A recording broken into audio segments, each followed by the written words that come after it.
नमस्कार दोस्तों, 8 फरवरी 2022 के daily the Hindu editorial discussion में आपका स्वागत है। 4 इंपॉर्टेंट आर्टिकल्स मैं आज आपके साथ डिस्कस करने वाला हूं। पहला आर्टिकल जो होगा वो होगा a self reliant pharma industry. India के अंदर फार्मास्यूटिकल इंडस्ट्री के बारे में ये बोला जाता है कि भाई हम लोग बहुत सी दवाइयां एक्सपोर्ट करते हैं। दुनिया के हम लोग वैक्सीन मैन्युफैक्चरर हैं, ठीक है ना, ड्रग मैन्युफैक्चरर हैं। लेकिन प्रॉब्लम यह है कि इस दवाई में लगने वाला जो इनपुट है, जो एक्टिव फार्मास्यूटिकल इंग्रेडिएंट है, वो हम चाइना से इंपोर्ट करते हैं। उस इंपोर्ट डिपेंडेंसी को कम करने के लिए हमने प्रोडक्टिविटी लिंक्ड इंसेंटिव स्कीम के अंदर फार्मास्यूटिकल इंडस्ट्री को इंक्लूड किया। लेकिन ओवरऑल ये पीएलआई स्कीम में फार्मास्यूटिकल इंडस्ट्री प्रॉपर तरीके से फायदा उठा नहीं पा रही है। यहाँ पे की कंसर्न्स क्या है फार्मास्यूटिकल इंडस्ट्री के, इनको इस पर्टिकुलर टॉपिक में बताया गया और बहुत ही अच्छा आर्टिकल है। मैं बताऊंगा, बहुत अच्छे व्यू पॉइंट्स यहाँ पे दे रखे हैं, इन व्यू पॉइंट्स को देखेंगे। फिर भाई वैक्सीनेशन स्ट्रैटेजी में क्या कमी है, किस प्रकार से हमें अपनी वैक्सीनेशन स्ट्रैटेजी को आगे बढ़ाना चाहिए, ये कंडीशनल मार्केट ऑथराइजेशन अभी क्यों दिया दो कोविड-19 की वैक्सीन को सरकार ने, इन सब रिस्पेक्ट में एक व्यू पॉइंट है, इसको देखेंगे। फिर एक और आर्टिकल है डिजिटल ट्रेड जगरनॉट को लेके। वर्ल्ड ट्रेड ऑर्गेनाइजेशन में जो भी बहस चल रही है ओवरऑल डिजिटल ट्रेड को लेके, ई कॉमर्स को लेके, इस रिस्पेक्ट में इंडिया और साउथ अफ्रीका जैसी कंट्रीज का क्या स्टैंस है, इसको समझने की कोशिश करेंगे। फिर भाई पार्टी गेट स्कैंडल को लेके, भले ही यूके में जो प्रेजेंट सरकार है कंजर्वेटिव पार्टी बोरिस जॉनसन की, उन्होंने काफी अच्छी परफॉर्मेंस दी है वैक्सीनेशन को लेके, लेकिन पार्टी गेट स्कैंडल के चलते बहुत सारे जो सीनियर मिनिस्टर से रिजाइन कर रहे हैं। बोरिस जॉनसन की कुर्सी खतरे में आ रही, भले इन्होंने काम अच्छा किया है लेकिन इन स्कैंडल्स के चलते इनकी लीडरशिप खतरे में आ रही है। स्कैंडल क्या है इसको समझने की कोशिश करेंगे, ओवरऑल ब्रिटेन के हालात समझेंगे। और चरणजीत सिंह चानी को कांग्रेस की तरफ से चीफ मिनिस्टरियल कैंडिडेट माना जा रहा है पंजाब का। ये एक सही न्यूज़ है, गलत न्यूज़ है, इस रिस्पेक्ट में पॉलिटिकल आर्टिकल है, तो डेफिनेटली मैं इसको यहाँ पे स्किप कर रहा हूँ, उतना काम का है नहीं। तो 4 आर्टिकल्स डिस्कस करने, और जैसा कि मैंने बोला था सेल्फ रिलायंट फार्मा इंडस्ट्री, मैं बोलूंगा इसमें बहुत अच्छे व्यू पॉइंट्स दिए हैं। सबसे पहले मैं इस आर्टिकल को डिस्कस कर रहा हूँ। आगे बढ़ने से पहले, if possible friends for you please click the join button, काफी मदद मिलती है उससे। सारी की सारी videos free of cost available है। लाइक कर दीजिए, वीडियो को शेयर कर दीजिए, इंस्टाग्राम पे फॉलो कर लीजिए, टेलीग्राम ग्रुप ज्वाइन कर लीजिए, दोनों ही चीजों का लिंक दिया हुआ। टेलीग्राम ग्रुप में मेरे आपको करंट के लेक्चर्स की पीडीएफ मिल जाया करेंगी। एंड ज्यादा से ज्यादा लोगों के साथ इस लेक्चर को शेयर करें। आप अपने व्यू पॉइंट देख के भी बाकी बच्चों के रिस्पेक्ट में थोड़ी एक्स्ट्रा नॉलेज दे सकते हैं, अगर आपको किसी भी टॉपिक के बारे में कुछ एक्स्ट्रा पता हो तो चलिए देखते हैं। देखिए, फार्मास्यूटिकल इंडस्ट्री आत्मनिर्भर भारत प्रोग्राम का एक की सेक्टर है। आत्मनिर्भर भारत प्रोग्राम मतलब कि ऑब्वियस सी बात है, हम किसी और के ऊपर डिपेंडेंट नहीं, अपनी जरूरतों के लिए हम अपनी जरूरतें खुद पूरी कर सकते हैं। अब एक जरूरत है यहाँ पे फार्मास्यूटिकल इंडस्ट्री की।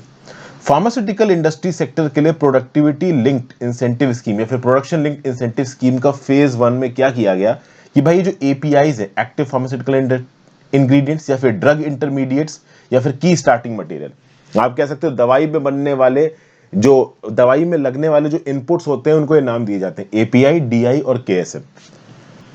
एपीआई मतलब एक्टिव फार्मास्यूटिकल इंग्रेडिएंट्स, डीआई मतलब ड्रग इंटरमीडिएट्स और केएसएम मतलब की स्टार्टिंग मटेरियल। तो ऑब्वियस सी बात है, ये 3 चीजें अगर इंडिया अंदर बनाने लगे तो हम अपनी सारी दवाइयों का इकोसिस्टम खुद सस्टेन कर सकते हैं। हमें चाइना से कुछ मंगाने की जरूरत नहीं पड़ेगी। ठीक है भाई, ओके। तब खास बात यहां पे ये है कि जिस आप कह लो इंथुजियाज्म से इस पर्टिकुलर स्कीम को लॉन्च किया गया था, रिस्पांस उतना तगड़ा नहीं है। 3000 फार्मास्यूटिकल फर्म्स है इंडिया के अंदर, और ओवरऑल जो भी 2 राउंड चलाए गए हैं पीएलआई स्कीम के फार्मास्यूटिकल सेक्टर के लिए, उसमें केवल 239 एप्लीकेशंस आई हैं फार्मास्यूटिकल सेक्टर की तरफ से। मतलब कि 6000 फार्मास्यूटिकल फर्म्स हैं लेकिन केवल 239 एप्लीकेशंस आ रखी हैं फार्मास्यूटिकल सेक्टर की तरफ से पीएलआई स्कीम के अंदर, जिसमें से 61 को सिलेक्ट किया गया। इन सिलेक्टेड में से 11 लोगों ने बोला कि भैया हमें नहीं आना पीएलआई स्कीम के अंदर। तो एज ऑफ 9 दिसंबर 2021 केवल 50 ऐसे आप कह लो बेनिफिशरीज हैं जो कि इस पीएलआई स्कीम का बेनिफिट उठाएंगे। और फर्म्स कितनी है इंडिया के अंदर? 3000। तो ऐसा क्या हो गया कि भैया 3000 कंपनियां हैं, सरकार का टारगेट था कि कम से कम 136 कंपनियां स्कीम का बेनिफिट उठाएंगी, लेकिन फाइनली हम देख रहे हैं कि केवल 50 कंपनियां ही स्कीम का बेनिफिट उठा रही हैं। ऊपर से 41 different segments of API, DI और केएसएम में स्कीम को लॉन्च किया गया था, जिसमें से 5 सेगमेंट्स में कोई भी अलॉटमेंट नहीं हुआ है। मतलब 5 एंटीबायोटिक के ऐसे सेगमेंट्स हैं जहां पे कोई भी अलॉटमेंट नहीं हुआ है, किसी ने भी पीएलआई स्कीम का बेनिफिट इन 5 एंटीबायोटिक्स में नहीं लिया है। तो जिस लेवल पे हमने सोचा था कि ये स्कीम परफॉर्म करेगी, उस लेवल पे स्कीम नहीं परफॉर्म कर रही है। क्यों नहीं परफॉर्म कर पा रही है? इसके लिए एक रीसेंट स्टडी कंडक्ट करवाई गई है, ठीक है ना। और इसको as a working paper of the institute for studies in industrial development release किया गया है। इसमें यह बताया गया कि इंडिया को फार्मास्यूटिकल इंग्रेडिएंट्स को डेवलप करने के लिए एक स्ट्रेटजी चाहिए। सिर्फ इस थीम से काम नहीं बनेगा। अगर आपको इंपोर्ट डिपेंडेंस कम करनी है तो सबसे पहले तो आपको यह समझना पड़ेगा कि इस इंपोर्ट डिपेंडेंट से हमारी जो फार्मास्यूटिकल इंडस्ट्री है इसको फायदा क्या है, और उसके बेसिस पे हम ये पता कर पाएंगे कि हाँ भाई हम इंपोर्ट कैसे कम करें। सबसे पहली बात तो आपको यह समझना पड़ेगा कि जो भी फर्म्स इंडिया के अंदर दवाइयां बनाती हैं वो ज्यादातर अपनी इन दवाइयों को एक्सपोर्ट करती हैं, ठीक है ना। तो सबसे खास बात यहां पे ये है कि हम दवाइयों को बाहर के देशों में एक्सपोर्ट कर रहे हैं, और हमारी दवाइयां बाहर के देश पता है क्यों खरीद रहे हैं? क्योंकि वो सस्ती है, इनएक्सपेंसिव है। और हम ये इनएक्सपेंसिव क्यों दवाइयां बना पा रहे हैं? क्योंकि जो एक्टिव फार्मास्यूटिकल इंग्रेडिएंट या ड्रग इंटरमीडिएट या फिर केएसएम हमें चाइना से मिल रहा है वो सस्ता है। तो सस्ता इनपुट है तो सस्ता आउटपुट है। इंडिया की फार्मास्यूटिकल इंडस्ट्री सस्टेन कर रही है। अब इस पीएलआई स्कीम के अंदर मान लो एप्लीकेशंस आई हैं और एपीआईज की इंडस्ट्री बना दी गई, एपीआई हमारे डोमेस्टिक मार्केट में बन के बिकने लगा। तो ये भी जरूरी है कि जो एपीआई मार्केट में बिक रहा हो वो सस्ता हो। अगर वो महंगा बिक रहा है तो कोई मतलब नहीं है हमारी फार्मास्यूटिकल इंडस्ट्री को। हमारी फार्मास्यूटिकल इंडस्ट्री को इंडिया के अंदर अभी के लिए जो एपीआई बनता है उसके दाम से 35 से 40% कम दाम में चाइना से माल मिलता है। तो चाइना से जो इंपोर्ट्स आते हैं वो 35 से 40% सस्ते हैं। तो इस सस्ती चीज के चलते ओवरऑल हमारी जो फार्मास्यूटिकल इंडस्ट्री है वो चाइना पे ही ऑर्डर प्लेस कर रही है।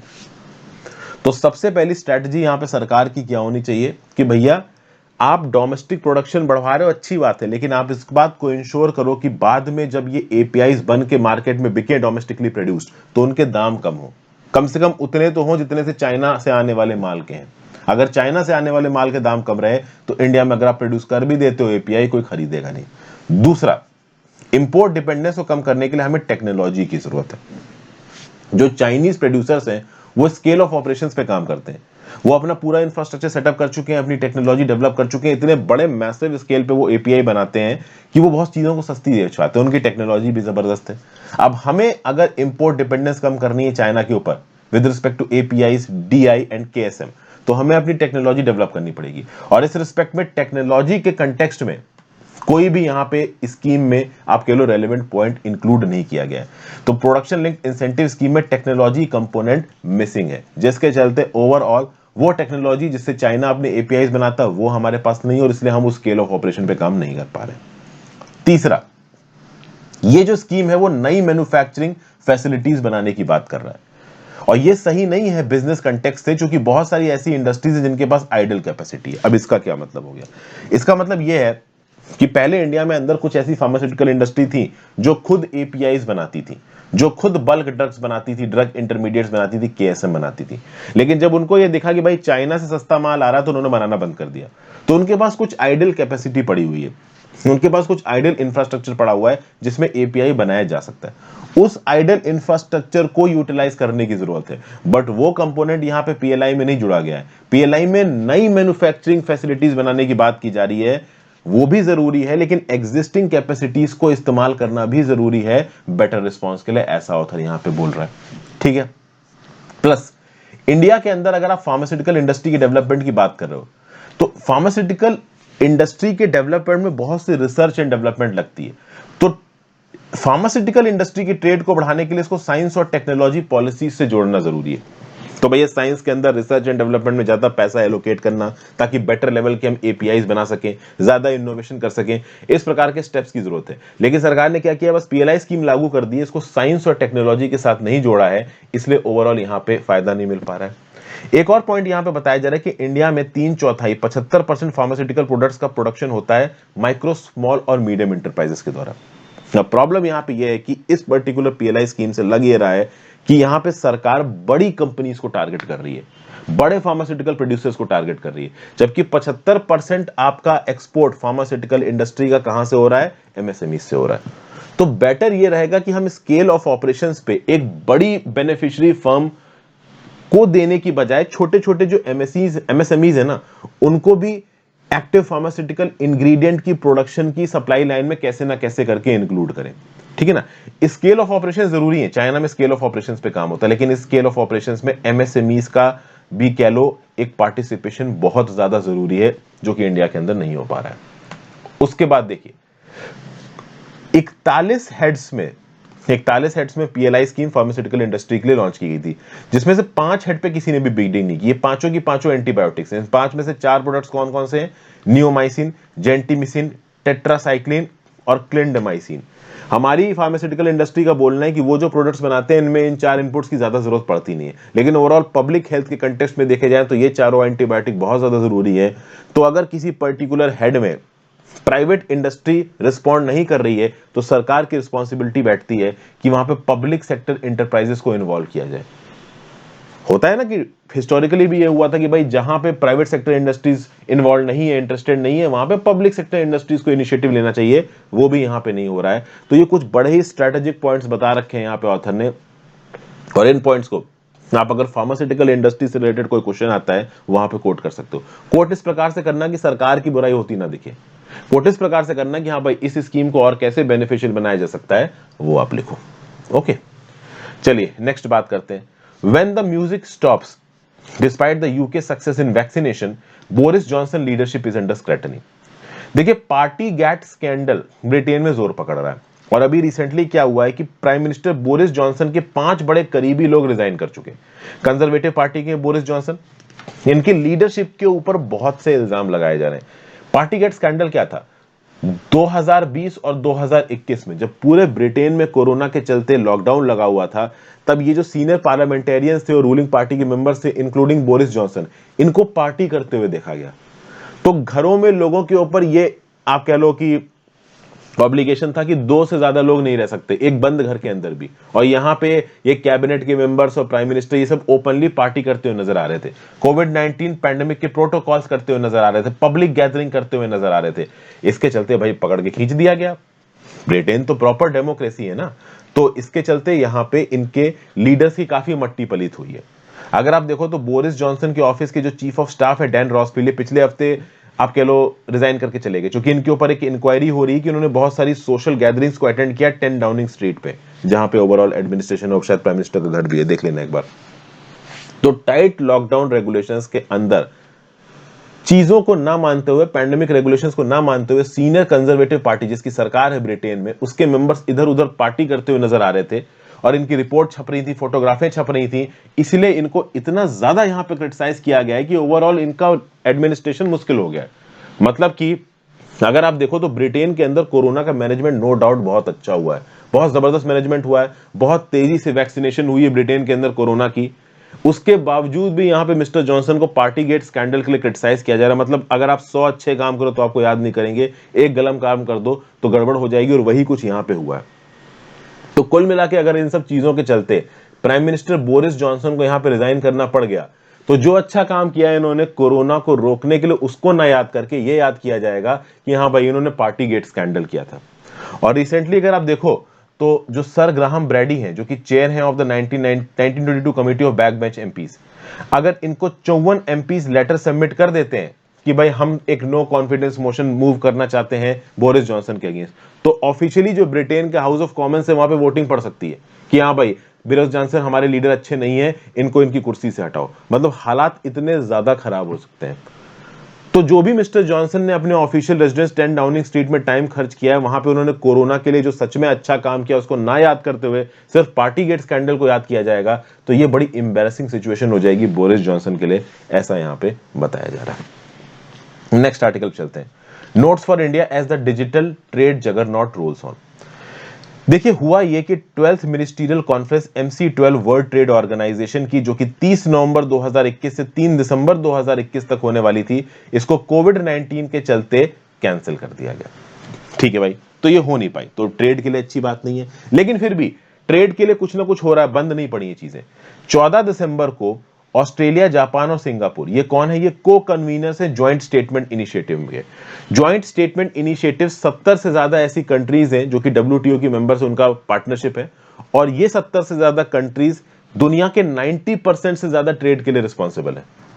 तो ये जो ज्वाइंट स्टेटमेंट इनिशिएटिव है, ये WTO के ही एक सब ऑर्गेनाइजेशन की तरह काम करता है, और दुनिया भर में ट्रेड वगैरह के रिस्पेक्ट में जो डेवलपमेंट है, जो ओवरऑल प्रोटोकॉल्स है, उनको इवॉल्व करने की कोशिश करता है।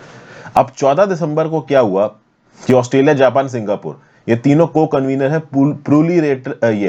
प्लूरीलेटरल ज्वाइंट स्टेटमेंट इनिशिएटिव के ऑन ई कॉमर्स। तो ई कॉमर्स के ऊपर ये जो JSI बना हुआ है, इसके ऊपर बहुत सब्सटेंशियल प्रोग्रेस हुई है पिछले 3 साल की बातचीत में, और 2022 के एंड तक हम कुछ कॉन्क्रीट डिसीजंस लेंगे, ऐसा यहां पे बोला ऑस्ट्रेलिया, जापान, सिंगापुर ने on behalf of JSI on e commerce. अब जैसा कि मैंने आपको पहले बताया, ये जो JSI के मेंबर्स हैं, they account of 90% of global trade, ठीक है। और अगर आप देखो तो WTO के मेंबर्स हैं ये, लेकिन WTO में ये जो JSI कंट्रीज अचीव करना चाहती हैं, वो अचीवमेंट कुछ डेवलपिंग कंट्रीज के इंटरेस्ट में नहीं है, और उन डेवलपिंग कंट्रीज में इंडिया भी आता है और बहुत हद तक साउथ अफ्रीका भी आता है। इसलिए अक्सर कर ये देखा गया है कि इंडिया, साउथ अफ्रीका बहुत ज्यादा इस JSI के फ्रेमवर्क के अंदर काम करना पसंद नहीं करते हैं। इंडिया और साउथ अफ्रीका जैसी कंट्रीज को लगता है कि JCI में ज्यादातर ये जो डेवलप्ड कंट्रीज हैं, वो इंडिया और साउथ अफ्रीका के ऊपर प्रेशर डाल के जबरदस्ती आर्म ट्विस्टिंग करके इनको कुछ अरेंजमेंट्स में इंक्लूड करने की कोशिश करेंगी, जो कि ओवरऑल डोमेस्टिक पॉलिसी मेकिंग के लिए अच्छा नहीं है। देखिए, इंडिया और साउथ अफ्रीका ये दोनों डेवलपिंग कंट्रीज हैं। हमें इस समय पे अपनी डोमेस्टिक कंपनीज को, डोमेस्टिक एंटरप्राइजेस को प्रोटेक्ट करने की जरूरत है। हमारे कुछ ऐसे सेक्टर्स हैं जो कि इंटरनेशनल ट्रेड में कॉम्पीट नहीं कर पाएंगे दूसरी कंट्रीज से। तो ऐसे केसेस में जो भी एजेंडा यहां पे प्लूरीलेटरल ज्वाइंट, आप कह लो, स्टेटमेंट इनिशिएटिव प्रोपाउंड करेगा, वो सारा का सारा प्रोपोगेंडा इंडिया के हित में हो ऐसा जरूरी नहीं है। इसलिए अक्सर कर हम लोग JSI से अलग होकर बात करने की कोशिश करते हैं। इंडिया को एक लॉन्ग टर्म डेवलपमेंटल विजन बनाना है, और हर बाई JCI के अंदर दिया हुआ आइडिया हमारे फेवर में नहीं होगा।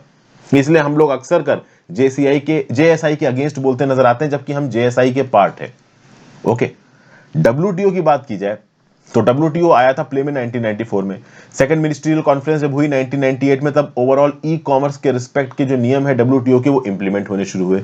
और आज भी WTO ने ई कॉमर्स के ऊपर आने वाली कस्टम ड्यूटी को रोक रखा है। अगर कोई goods and services electronically transfer किया जाए तो उसके ऊपर कस्टम ड्यूटी नहीं लगती है। सोचिए दोस्तों, मैं एग्जांपल देता हूं। अगर मान लीजिए टर्की से कोई कपड़ा इंडिया के अंदर इंपोर्ट होता है, या चाइना से बल्क ड्रग्स इंडिया के अंदर इंपोर्ट होते हैं, या US से कोई रेडीमेड केमिकल इंडिया के अंदर इंपोर्ट होता है, तो इन सब चीजों के ऊपर लगती है सीमा शुल्क, कस्टम ड्यूटी, ठीक है। लेकिन कभी आपने सोचा है कि आप अपने घर में बैठे हो और आपने घर में अपने वीडियो एडिटिंग के लिए, जो बड़े बड़े व्लॉगर्स होते हैं वो वीडियो एडिटिंग के लिए एडोबी का प्रीमियर वर्जन खरीद लेते हैं। अब ये एडोबी कंपनी का हेडक्वार्टर है US में, आपने US डॉलर्स में पेमेंट की, तो क्या उस पेमेंट पे आपने कस्टम ड्यूटी लिया? आपने सर्विस ली ना, US से एक सर्विस इंपोर्ट की, उनका सॉफ्टवेयर आपने इंपोर्ट किया, तो टेक्निकली तो आपको कस्टम ड्यूटी देनी चाहिए, बट आपने कस्टम ड्यूटी नहीं दी। उसी प्रकार से जो कॉल सेंटर की सर्विसेज इंपोर्ट होती है इंडिया के अंदर, और भी जो चीज हम इंडिया के अंदर इंपोर्ट करते हैं, क्या हम उसके ऊपर कस्टम ड्यूटी देते हैं? नहीं देते। हालांकि कॉल सेंटर में हम सर्विसेज एक्सपोर्ट करते हैं, कंफ्यूज मत होना। हम जो भी सर्विस इंडिया के अंदर इंपोर्ट कर रहे हैं, ठीक है ना, क्या हम उसके ऊपर कस्टम ड्यूटी दे रहे हैं? नहीं दे रहे हैं, क्योंकि अभी के लिए WTO के मैकेनिज्म के अंदर ऐसा बताया गया है कि ऑनलाइन सर्विसेज अगर इंपोर्ट एक्सपोर्ट होती है तो उसके ऊपर कस्टम ड्यूटी नहीं है। उसी प्रकार से इंडिया के जो कॉल सेंटर्स हैं जो कि अपनी सर्विसेज US मार्केट में दे रहे हैं, क्या US उनके ऊपर कस्टम ड्यूटी लगा रहा है? नहीं लगा रहा है। तो इंडिया, साउथ अफ्रीका जैसी कंट्रीज का ये बोलना है कि भाई हम तो अभी डेवलपिंग फेज में, हमारे पास वैसे भी पैसों की कमी है, तो ये जो ई सर्विसेज आ रही हैं हमारे देश के अंदर, हमें उनके ऊपर कस्टम ड्यूटी लगाने दो। लेकिन WTO के अंदर अभी के प्रेजेंट अरेंजमेंट्स में ई सर्विसेज के ऊपर कस्टम ड्यूटी नहीं लगाई गई है। आप कोई विदेशी सॉफ्टवेयर वगैरह खरीदो तो उसके ऊपर आप कस्टम ड्यूटी नहीं देते हो। तो इसके चलते भारत सरकार का और साउथ अफ्रीका जैसी कंट्रीज का बोलना है कि हमारा पोटेंशियल रेवेन्यू जाता है। तो ये मैंने आपको बस एक पॉइंट बताया है जिसके ऊपर अभी ई कॉमर्स में जो कुछ भी JSI बातचीत कर रहा है उसमें लेके कुछ पेंडिंग इश्यूज बाकी, ऐसे बहुत से पेंडिंग इश्यूज हैं। मैंने एक पेंडिंग इश्यू आपको यहां पर बताया। अब अगर आप JSI के मेंबर्स की बात करो तो 4 इश्यू एरियाज निकल के आ रहे हैं ई कॉमर्स के वर्क प्रोग्राम को लेके। एक तो गुड्स, एक सर्विसेज, एक इंटेलेक्चुअल प्रॉपर्टी और एक डेवलपमेंट। अलग अलग कंट्रीज का इन चारों व्यू पॉइंट्स के ऊपर अलग अलग हिसाब है। ऑब्वियस सी बात है, डेवलप्ड कंट्रीज की एक अलग रिक्वायरमेंट होगी, डेवलपिंग कंट्रीज की एक अलग रिक्वायरमेंट होगी, इनकी लोकल पॉलिसीज बहुत हद तक यहां पे मैटर करती हैं। ओके, पिछले 2 डेकेड्स में ई कॉमर्स के रूल को लेके ज्यादा कुछ हुआ नहीं है, इसलिए 70 मेंबर्स ने मिलकर ई कॉमर्स के ऊपर एक JSI बना दिया। मतलब ज्वाइंट स्टेटमेंट इनिशिएटिव बना दिया ताकि ई कॉमर्स के ऊपर ज्यादा अच्छी तरीके से आप कह लो इंटर कोऑर्डिनेशन हो पाए। लेकिन इस इंटर कोऑर्डिनेशन में भी अगर आप देखो तो इंडिया जैसी कंट्रीज और साउथ अफ्रीका जैसी कंट्रीज ज्यादा इंगेज नहीं करना चाहती हैं, क्योंकि इनका ये बोलना है कि डेवलप्ड कंट्रीज जो कि जेएसआई को डोमिनेट करती हैं वो अपने हिसाब से रूल वगैरह घुमाएंगी। चाइना जैसी कंट्रीज और इंडोनेशिया जैसी कंट्रीज यहाँ पे क्यों इन्वॉल्व है? इनका ये बोलना है कि बाहर बैठ के तो क्या होने वाला है, कम से कम किसी ऑर्गेनाइजेशन के अंदर बैठ के हम कुछ तो चीजों को अफेक्ट कर सकते हैं। बात बिल्कुल सही है, इसलिए भी इंडिया मेंबर है। जब तक हम किसी एक ऑर्गेनाइजेशन का मेंबर बनेंगे नहीं तब तक उसके अंदर होने वाली चीजों को हम अफेक्ट नहीं कर पाएंगे। हम अगर साइड पे बैठे रहेंगे तो हम साइड पे ही बैठे रह जाएंगे। ठीक है, तो ये सब चीजें ओवरऑल यहाँ पे बताई जा रही हैं। अभी भी प्रॉपर तरीके से ई कॉमर्स को लेके डब्ल्यूटीओ के अंदर या जेएसआई के अंदर कंसेंसस नहीं बन पाया है। इंडिया तो कई बार ये तक कहता है कि सिर्फ जेएसआई के अंदर ई कॉमर्स के ऊपर बातचीत होती है, डब्ल्यूटीओ के सारे मेंबर्स को यहाँ पे इंगेज करना चाहिए। ये सही नहीं होगा कि केवल 70 मेंबर्स ने मिलकर अपने हिसाब से डिसीजन ले लिया और बाकी कंट्रीज को साइड छोड़ दिया। प्लस यहाँ पे ऑनलाइन जो भी ट्रेड वगैरह है उसमें एक और इशू है, एक बहुत बड़ा इशू ये है international rules relating to free flow of data across borders. देखिए, डाटा लोकलाइजेशन के मैंडेट बहुत सी कंट्रीज लगा रही हैं, इंडिया भी लगा रहा है। रिसेंटली आपने सुना होगा कि इंडिया के अंदर डाटा लोकलाइजेशन मैंडेट्स स्थापित किए गए आरबीआई की गाइडलाइंस के हिसाब से। यानी जो भी फॉरेन कंपनीज इंडिया के अंदर इलेक्ट्रॉनिक सर्विसेज प्रोवाइड करती हैं वो इंडिया के कस्टमर्स का जो डाटा है वो इंडिया के अंदर स्टोर करेंगी, ना कि अपने यूएस या यूरोप वाले सर्वर्स में स्टोर करेंगी। और इसीलिए देखोगे कि मास्टर कार्ड और अमेरिकन एक्सप्रेस जैसी कंपनीज अब नए क्रेडिट कार्ड्स इंडिया के अंदर इशू नहीं कर पा रहे हैं, क्योंकि इन दोनों कंपनीज के ऊपर भारत सरकार ने एक ऑब्लिगेशन लगाया था कि जो भी आपके ट्रांजैक्शंस हो रहे हैं क्रेडिट कार्ड के थ्रू, जो भी आप भारतीय मार्केट को कैटर कर रहे हो, इसके लिए जो भी आपके क्लाउड सर्वर्स हो वो भारत की बाउंड्री के अंदर हो। क्योंकि होगा ये कि क्रेडिट कार्ड की डिटेल्स में एक पर्टिकुलर इंडिविजुअल की बहुत सी पर्सनल इंफॉर्मेशन छुपी हुई होती है। मैंने क्रेडिट कार्ड से कितनी कपड़ों की शॉपिंग की, कितने सॉफ्टवेयर की शॉपिंग की, कितनी मैंने फ्लाइट बुक करी, कहां कहां मैं घूमने गया, क्या क्या मैंने खरीदा, मेरे स्पेंडिंग पैटर्न का पता चलता है क्रेडिट कार्ड से। ओके, और अगर ये स्पेंडिंग पैटर्न जिस सर्वर में सेव है वो सर्वर अगर इंडिया के बाहर है तो इंडिया के बाहर की जो कंपनीज हैं, जो सरकारें हैं, उस सर्वर के डाटा को इस्तेमाल करके इंडियन मार्केट की परचेजिंग पावर और लोगों के जो पसंदीदा ट्रेंड से उनको आइडेंटिफाई कर पाएगा और उस हिसाब से प्रोडक्ट बना पाएगा और इंडियन मार्केट को डोमिनेट करेगा। डाटा एक बहुत बड़ी चीज होती है आज की डेट में। तो इसीलिए भारत सरकार ने बोला कि भाई इंडियन से रिलेटेड जो भी डाटा आपका है उसको इंडिया के अंदर स्टोर करो।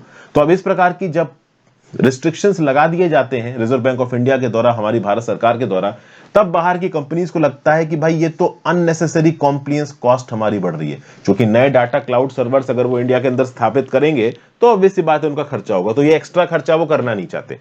फिर उनको लगता है कि भाई देखो इंडिया के अंदर अननेसेसरी रिस्ट्रिक्शंस इंपोज किए जा रहे हैं, फ्री ट्रेड को रोका जा रहा है, वगैरह वगैरह जैसी चीजों के इल्जाम इंडिया के ऊपर लगने लगते हैं। डेवलप्ड कंट्रीज बोलती हैं कि भाई इंडिया में इनोवेशन नहीं है, ठीक है ना।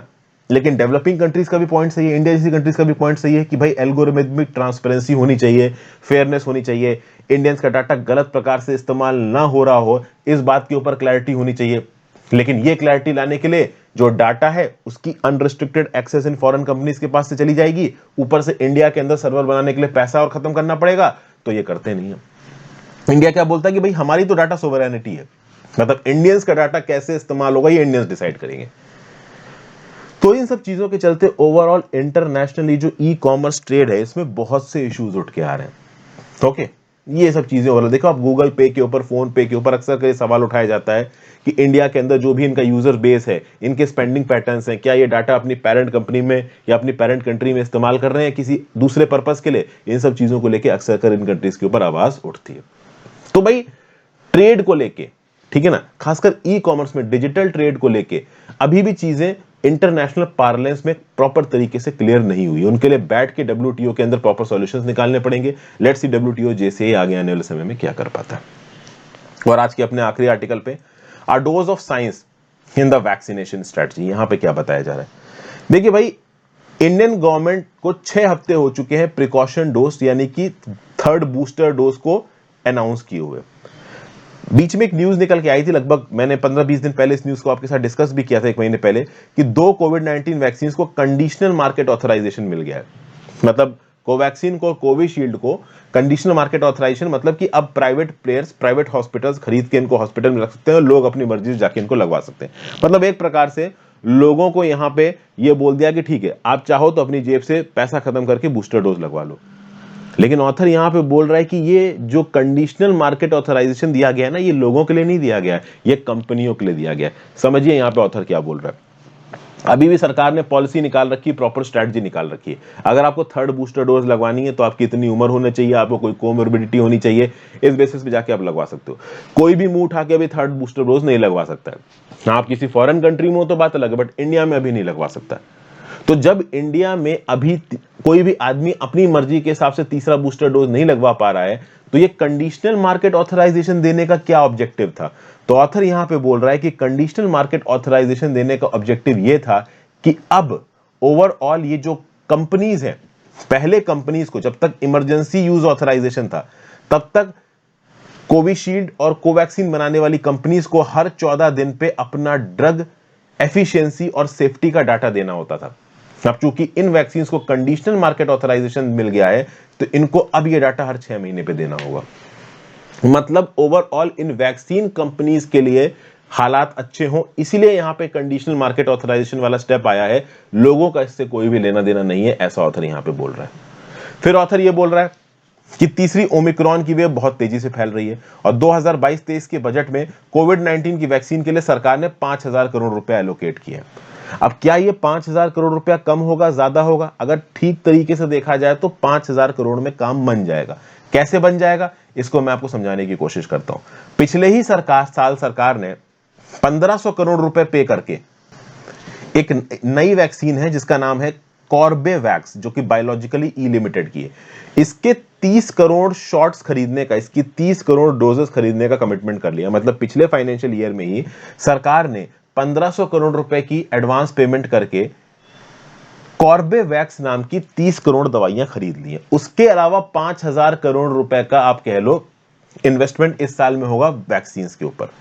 तो अभी के लिए अगर आप देखो तो इस 5,000 करोड़ से इस साल में 20 करोड़ से 33 करोड़ डोजेस खरीदी जा सकती हैं। और प्राइवेट सेक्टर में जो लोग खरीद के अपने आप को वैक्सीन लगवाएंगे, ओवरऑल होलिस्टिकली देखो तो सरकार का ये जो 5,000 करोड़ का अलोकेशन है वो उतना कम भी नहीं है जितना इसको क्रिटिसाइज हुआ जा रहा है कि भाई बहुत कम है, बहुत कम है। दूसरा, यहां पे न्यूज निकल के आ रही है कि भाई एक नेसल वैक्सीन बन रही है। नेसल वैक्सीन समझते हो?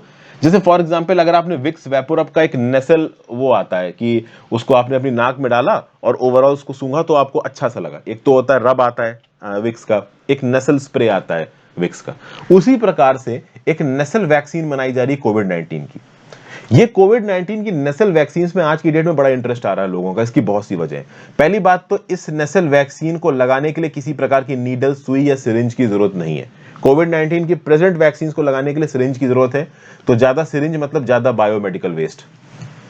तो नीडल सिरिंज इस्तेमाल नहीं होगी, बायोमेडिकल वेस्ट कम होगा, तो इस कंटेक्स्ट से नेसल वैक्सीन अच्छी है। दूसरा, अभी की जो कोविड-19 वैक्सीन जो सिरिंज के थ्रू आपको दी जा रही है, इसकी एफिशिएंसी कितनी है इसके बारे में बहुत से डाउट्स उठते हैं। बहुत सारे लोग बोलते हैं एफिशिएंट है, थोड़ी एफिशिएंट तो देखो है, लेकिन डाउट भी बहुत सारे उठते हैं। तो इस कंटेक्स्ट में अगर आप नेसल वैक्सीन की बात करो तो नेसल वैक्सीन म्यूकोसल एंटीबॉडीज बना सकती है, जो कि बहुत हेल्पफुल। अब आप बोलोगे सर ये म्यूकोसल एंटीबॉडी क्या मतलब है, ये क्या नए नए शब्द आ गए? तो देखिए, आपकी स्किन की इनर लाइनिंग जहां पे सबसे ज्यादा इंफेक्शन होने के चांस है, वहां पे ही दवाई को आप स्प्रे कर दो ताकि वहीं पे कीटाणु मर जाए और एंटीबॉडीज बन जाए। जैसे फॉर एग्जांपल आपका कोरोना टेस्ट भी करते हैं आरटी-पीसीआर, तो क्या करते हैं, आपके नाक के अंदर एक आपका कह लो एक स्वैब डालेंगे और आपके गले में एक स्वैब डालेंगे। तो ये जो सर्फेसेस हैं यहां पे कोरोना का वायरस होता है, ये लॉजिक है, और वहां से आपका स्वैब लेके वो टेस्ट करते हैं। तो बेस्ट ये है कि इन जगहों पे ही आप वैक्सीन को स्प्रे कर दो, तो वहीं पे वहीं कोरोना का वायरस मर जाएगा। तो ट्रांसमिशन आसान है, और ओवरऑल अगर इन पर्टिकुलर जगहों पे अगर आप ये नेसल स्प्रे मारते हो तो आप तो ठीक हो गए ही, साथ साथ आप वायरस को कम फैलाओगे। और चिल्ड्रन में स्पेसिफिकली यूजफुल है, क्योंकि क्या होता है कि बच्चों को अगर कोरोना वायरस हो गया तो उनकी खुद की हेल्थ पे कम इफेक्ट आता है, लेकिन वो दूसरों को फैलाते हैं। तो अगर बच्चों को नेसल वैक्सीन मिल जाएगी तो बच्चे कम फैलाएंगे कोरोना वायरस। एक और बात ये बताई जा रही। चौथा, दुनिया को इस समय पे बड़ी क्वांटिटी में वैक्सीन की जरूरत है। तो अगर प्रॉपर नस्ल वैक्सीन आ जाती है आगे आने वाले समय में, तो सिरिंज वाली वैक्सीन तो हम दे ही रहे हैं, साथ साथ नस्ल वैक्सीन देंगे, तो एक ज्यादा बड़ा प्रोटेक्शन हम दे पाएंगे कोरोना के इंसिडेंस के अगेंस्ट, क्योंकि एक प्रॉपर कॉम्बिनेशन हो जाएगा यहां पे इंजेक्टेबल और नस्ल वैक्सीन का, जो कि सीवियर डिजीज से हमें प्रोटेक्शन प्रोवाइड करेगा और ट्रांसमिशन को यहां पे रोकेगा। ये सब यहाँ पे बातें ओवरऑल नस्ल वैक्सीन के फेवर में बताई गई हैं। हालांकि ऑथर यहाँ पे ये बोल रहा है कि किसी भी वैक्सीन को अर्जेंट बेसिस पे इंप्लीमेंट करने की जरूरत नहीं है। क्यों जरूरत नहीं है? क्योंकि ऐसा बताया जा रहा है कि ओमिक्रॉन की लहर से इंडिया की कम से कम 50 से 70% या दुनिया की 50 से 70% आबादी इफेक्ट होगी। और बात यह है कि बहुत सारे लोगों को 2 डोजेज मिल चुकी हैं, उससे पहले भी उनको इन्फेक्शन हुआ है और अब ओमिक्रॉन का इन्फेक्शन, तो इसके बाद जो लोग उभर के आ रहे हैं उनके अंदर एक अलग हाइब्रिड, आप कह लो एंटीबॉडीज है, हाइब्रिड इम्यूनिटी है, और वो हाइब्रिड इम्यूनिटी पहले की इम्यूनिटी से 14 गुना ज्यादा है। ठीक है ना, 14 गुना आपकी कोरोना के अगेंस्ट जो एंटीबॉडीज उनको बढ़ाता है। तो लंबे समय तक आपको प्रोटेक्शन मिल गई। मैं ये नहीं कहूंगा कि हमेशा के लिए प्रोटेक्शन मिल गई, प्रोटेक्शन मिल गई है। तो इमीडिएट बेसिस पे किसी वैक्सीन को मार्केट पे उतार के आपको देने की जरूरत नहीं है। आप आराम से अपनी स्ट्रैटेजी को बना सकते हो, और ये स्ट्रैटेजी साइंस के हिसाब से होनी चाहिए। अर्जेंट बेसिस पे बूस्टर डोज दे दो 18 से 60 साल के एज ग्रुप को बिना कुछ देखे, ये स्ट्रैटेजीज यहां पे ठीक नहीं है। प्लस 15 साल से कम के बच्चों को यहां पे अर्जेंट बेसिस पे वैक्सीनेशन देना सही नहीं है। ऑथर देखिए, अलग अलग व्यू पॉइंट्स हैं। कुछ डॉक्टर्स बोलते हैं कि अर्जेंट बेसिस पे बच्चों को वैक्सीनेशन दो, अब यहां पे ये डॉक्टर साहब बोल रहे हैं कि अर्जेंट बेसिस पे वैक्सीनेशन मत दो। तो मेडिकल फ्रेटर्निटी भी बहुत हद तक बटी हुई है कि पैंडेमिक का रिस्पांस होना कैसा चाहिए। देखिए, पैंडेमिक आ ही इतना खतरनाक गया है कि मेडिकल फ्रेटर्निटी भी अपने रिस्पांस में बटी हुई है। जैसे बहुत सारे लोग आपको डॉक्टर्स ये बोलते हुए दिख जाएंगे कि भैया 15 साल से कम के बच्चों को अर्जेंट बेसिस पे वैक्सीनेशन देने की जरूरत है। यहां पे डॉक्टर साहब बोल रहे हैं कि 15 साल से कम के बच्चों को वैक्सीनेशन देने की कोई अर्जेंसी नहीं है, अभी हम रुक सकते हैं। प्लस 18 साल से 60 साल के एज ग्रुप का जो पॉपुलेशन है, इसको आप अभी से बूस्टर देना शुरू कर दो, ये जरूरी नहीं है। हालांकि ऑथर ये भी बोल रहा है कि जो इम्यूनो कॉम्प्रोमाइज्ड पर्संस है उनको तो देखो डोजेस देनी ही पड़ेंगी बूस्टर की, इससे पहले कि कोरोना उनको ले डूबे। तो ये ओवरऑल कुछ पॉइंट्स यहां पे आपको बता के रखे गए हैं। मैंने काम भर की चीजें यहां पे आइडेंटिफाई करके आपको बताई है। वैसे तो यहां पे देखो बहुत कुछ लिखा हुआ है। प्लस एक और पॉइंट मैं यहां पे आपके साथ डिस्कस करना चाहूंगा। देखिए, इंडिया में इन्वायरमेंटल कंडीशंस, लोकल कंटेक्स्ट बहुत अलग है। एपिडेमियोलॉजी में पैंडेमिक के आउटब्रेक्स को समझना, उनके रिस्पांस को समझना, वैक्सीनेशन स्ट्रैटेजी को देखना, इसके लिए क्या है कि हम इंटरनेशनल नॉर्म्स को फॉलो करते हैं। लेकिन ऑथर यहां पे ये बोल रहा है कि दूसरी कंट्रीज वैक्सीन इफेक्टिवनेस के जिस डाटा के हिसाब से डिसीजन लेती है, उस डाटा के हिसाब से हम ना डिसीजन ले तो ज्यादा सही रहेगा। हमारे डिसीजंस लोकल डाटा और लोकल एविडेंस पे बेस्ड होने चाहिए। जैसे फॉर एग्जांपल, दुनिया भर में कोरोना की तरफ या दूसरे बीमारियों की तरफ यूनिफॉर्म रिस्पांस नहीं रहा है। डेनमार्क की अगर आप बात करोगे तो Denmark decided not to administer कोविड-19 vaccine to the children in 5 to 12 years age group. 5 से 12 साल के बच्चों को वैक्सीन नहीं दे रहे हैं। इनफैक्ट इंडिया में वैक्सीनेशन के लिए ट्यूबरक्लोसिस के against BCG vaccine, Japanese encephalitis के अगेंस्ट वैक्सीन इस्तेमाल की जाती है। ये वैक्सीन डेनमार्क और बहुत सारी दूसरी यूरोपियन कंट्रीज में नहीं दी जाती हैं। तो इसका क्या मतलब हुआ? इसका मतलब ये हुआ कि कोरोना के प्रति रिस्पांस जो बाकी कंट्रीज अडॉप्ट कर रही हैं, हमें आंख बंद करके उस रिस्पांस को अडॉप्ट नहीं करना है। हमें अपने खुद के डाटा को इंटरप्रेट करना है और उसके हिसाब से एक साइंटिफिक डिसीजन लेना है। तो हमारे देश में कभी कभी ये बोला जाता है कि भैया स्कूल अटेंडेंस को वैक्सीनेशन के साथ लिंक कर दो, वही बच्चे स्कूल आ सकते हैं जिनको वैक्सीन लग गई है। इस प्रकार की बातों को आंख बंद करके मान लेना, ये देखिए सही नहीं है। ये बात यहां पे बताई जा रही है। ट्रांसपेरेंट और टाइमली साइंस कम्युनिकेशन होना चाहिए वैक्सीन से रिलेटेड, और ओवरऑल फिर साइंटिफिक बेसिस पे डिसीजन मेकिंग होनी चाहिए। आंख बंद करके कोई भी डिसीजन आपने कभी भी मान लिया, ये सही नहीं रहेगा। मतलब दूसरी कंट्रीज को कॉपी करके, ये यहाँ पे बताया जा रहा है। So thank you for watching friends. I hope आपको कुछ ना कुछ यहाँ पे ओवरऑल सीखने को मिला होगा। डिटेल में जो भी इंपॉर्टेंट पॉइंट्स होते हैं उनको मैं बहुत ब्रीफ में डिस्कस करता हूँ ताकि आपका नॉलेज एडिशन कर सकूं। मैं इंपॉर्टेंट पॉइंट्स को सॉर्ट आउट करता हूं और वही आपको बताता हूं। एक एक लाइन बताने में आर्टिकल भी बोरिंग हो जाएगा, ज्यादा कुछ आपको सीखने को मिलेगा नहीं। आई होप मेरा बताने का तरीका आपको पसंद आ रहा है। तो वीडियो को लाइक और शेयर कर दीजिएगा, इंस्टाग्राम पे फॉलो कर लीजिए, टेलीग्राम ग्रुप ज्वाइन कर लीजिए और ज्यादा से ज्यादा लोगों के साथ लेक्चर्स को शेयर करें। मैं आपसे हमेशा ये बोलता हूं कि जो इस पर्टिकुलर टॉपिक से रिलेटेड एक्स्ट्रा पॉइंट्स हैं जो कि आपको लगता है कि मैंने कवर नहीं किए, उनको आप डेफिनेटली कमेंट बॉक्स में लिखो। इससे होगा ये कि आपका एक रिवीजन होगा लिखने में, बाकी दूसरे बच्चे भी पढ़ेंगे। नॉलेज हमेशा एक ऐसी चीज होती है जो बांटने से बढ़ती है। कभी ये मत सोचिएगा कि आपके पास एक्स्ट्रा पॉइंट्स हैं, अगर वो लिख के किसी और को बता दोगे तो आप डिसएडवांटेज पे हो। आप हमेशा ही फायदे में रहोगे। नॉलेजफुल बातें जितनी ज्यादा आप दूसरों को बताओगे उतना ही ज्यादा आप फायदे में रहोगे। तो उसको कभी छुपा के मत रखना। Thank you for watching friends. ज्यादा से ज्यादा लोगों के साथ लेक्चर को शेयर करना। Have a great day, good bye.